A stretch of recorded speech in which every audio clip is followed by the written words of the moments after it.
Janata garage తో block buster hit కొట్టేసి next project ఏది ఎంచుకోవాలో తెలియక కన్ఫ్యూజన్ లో ఉన్నాడు ఎన్టీఆర్. అయితే ఎట్టి పరిస్థితుల్లో త్రివిక్రమ్ తో సినిమా చేయాలని పట్టుబట్టిన ఎన్టీఆర్ ఎట్టకేలకు మాటల మంత్రికుడితో భేటీ అయ్యాడు. స్టార్ హీరో ఇంతలా అడుగుతుండడంతో త్రివిక్రమ్ కూడా సానుకూలంగా స్పందించి ఓ లైన్ కూడా చెప్పాడట.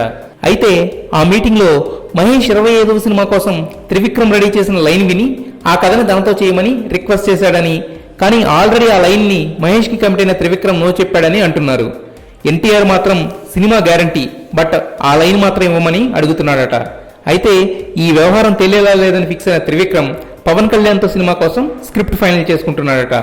ఫ్లాప్లు వచ్చినప్పుడు జాగ్రత్త పడిన ఎన్టీఆర్ హిట్ వచ్చినప్పుడు మాత్రం అతి జాగ్రత్త పడుతున్నాడని అభిమానులు సైతం మాట్లాడుకోవడం విశేషం.